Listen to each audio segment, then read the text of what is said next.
At 9:42 a.m. on July 14, 1944, the sky above Budapest was already burning. From the cockpit of a Boeing B-17G flying fortress nicknamed Mispa, First Lieutenant Evald Swanson watched black bursts of anti-aircraft fire blossom around his aircraft like malignant flowers. Each explosion marked the detonation of an 80mm shell, Germany's most effective heavy flak weapon set, to explode at precisely calculated altitudes. Steel fragments expanded outward at lethal velocity, shredding anything they touched. Below the bomber formation, the Hungarian capital lay under German occupation. Railway yards spread across the city like steel arteries, feeding troops and fuel eastward toward the collapsing Eastern Front. Oil storage tanks, switching stations, and marshalling yards were prime targets, and surrounding them was one of the densest concentrations of anti-aircraft artillery in Europe. More than 200 flak guns were firing. Swanson's aircraft was one of 60 B-17s from the 483rd Bomb Group, 15th Air Force, flying out of Sturparone airfield in southern Italy. They had crossed the Adriatic at dawn, climbed to altitude over Yugoslavia, and turned northeast toward Hungary. The mission briefing had been clinical and efficient: bomb the Shell oil refinery and railway yards, disrupt German supply lines, return to base. But no one in the 15th Air Force believed in routine missions by mid-1944. The math was unforgiving. A full combat tour required 50 missions. Statistically, only 2 men out of 10 would survive long enough to finish one. The rest would be killed, wounded, captured, or simply disappear, craft vanishing into forests, mountains, or the sea without witnesses. Swanson knew this. Every man aboard Mispa knew it. He was 24 years old. This was his 18th mission, and he had no margin for error. The B-17 Flying Fortress was designed to be a self-contained flying city, and Mispa carried 10 men within its aluminum skin. Evald Swanson sat in the left seat, aircraftcommander.com, methodical, not prone to dramatics. Beside him sat Second Lieutenant Paul Berndt, his co-pilot, scanning engine instruments and watching the formation. In the nose compartment lay Second Lieutenant Kenneth Dudley, bombardier, prone behind the Norden bomb site. Years of secrecy surrounded the device, a mechanical marvel capable, under ideal conditions, of dropping bombs with astonishing accuracy. Dudley was focused, steady, waiting for the precise release point. Next to him sat Second Lieutenant Joe Henderson, navigator.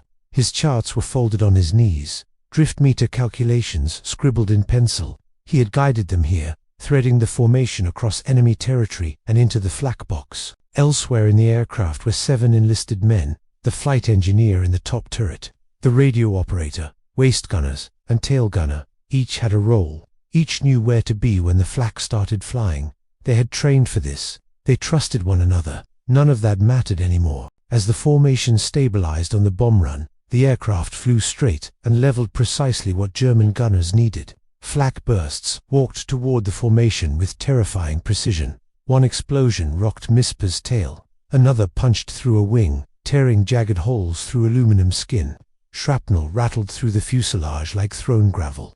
Oxygen lines ruptured. Wiring snapped. Still, the bomber held formation. The target filled the bomb site. Steady, steady. At 9:43 a.m., Dudley toggled the release. Bombs away. 2 tons of high explosive dropped cleanly from the bomb bay. The sudden loss of weight caused the aircraft to surge upward, slightly normal behavior for a B-17 relieved of its payload. Then the sky in front of the aircraft exploded. An 88mm shell detonated directly in front of the cockpit. The explosion did not damage the nose. It erased it. Everything forward of the cockpit, everything ceased to exist. The bombardier's compartment vanished. The navigator's station disappeared. The plexiglass nose, the Norden bomb site, structural members, wiring, oxygen lines, metal framework gone, in a fraction of a second. Kenneth Dudley and Joe Henderson were killed instantly. There was no pain, no awareness, no chance of survival. The blast wave tore backward through the fuselage. Blood, insulation, fragments of aluminum, and twisted metal blasted into the cockpit. The aircraft's center of gravity shifted violently aft. With no weight in the nose, Mispa pitched upward into a near-vertical climb. The bomber began to stall. At 30,000 feet, the temperature was nearly 40 degrees Fahrenheit. A hurricane of freezing air screamed through the open cavity where the nose had been. Wind tore at flight suits. Ice formed instantly on exposed metal. The roar was deafening, louder than engines. louder than flak. Swanson looked forward. There was nothing there. No instrument panel, no control yoke, no altimeter, no airspeed indicator, no artificial horizon, just sky. By every law of aerodynamics, the aircraft should have been lost. The control column had been mounted to the forward structure. That structure no longer existed. The instrument panel had been bolted to the nose section. That section was gone. Swanson had no way to know airspeed, altitude, or attitude except by looking at the horizon through the jagged opening where the nose had been. But something remained. The control cables, steel wire, ropes, rudder, elevator, and aileron cables ran from the cockpit back through the fuselage. Normally enclosed and protected, they were now exposed, whipping violently in the slipstream. Swanson forced the nose down. He never later explained exactly how. Throttle changes, residual pedal input, pure instinct. Boeing engineers had designed the B-17 with remarkable inherent stability, but no engineer had imagined this. The stall broke. The aircraft leveled. Mispa was still flying.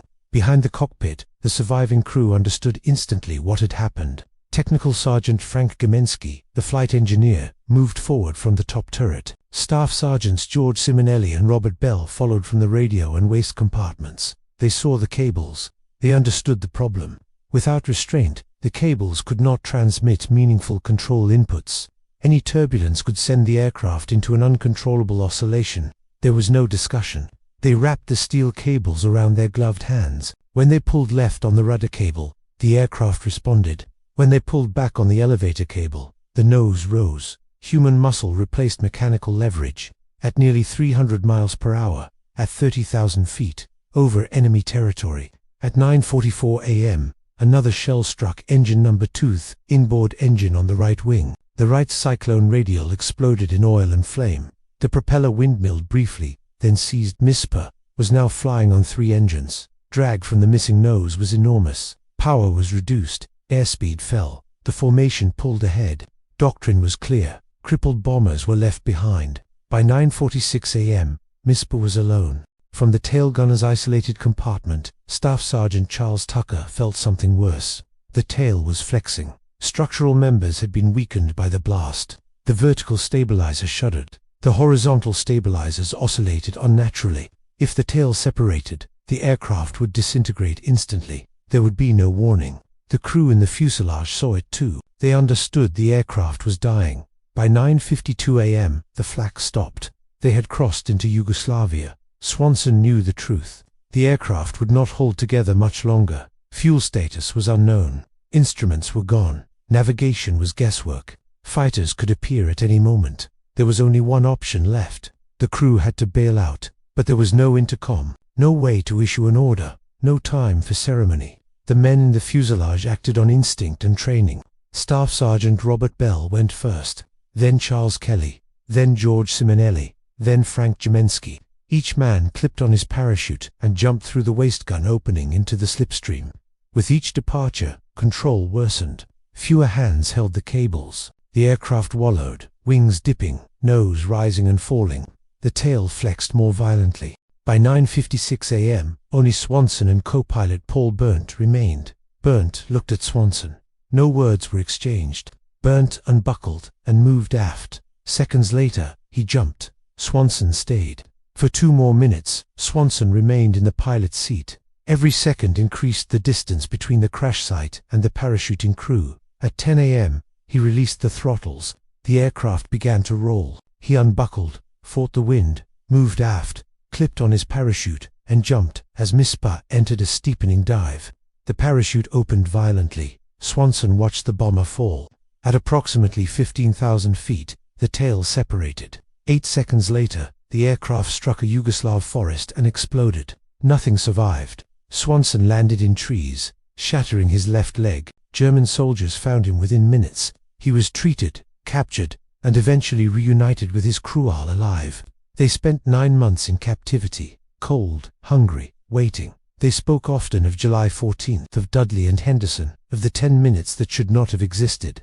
On April 30th, 1945, American forces liberated them. They went home. All 8 survivors. Evald Swanson never called himself a hero, but he flew a bomber without a nose, and 8 men lived because he did.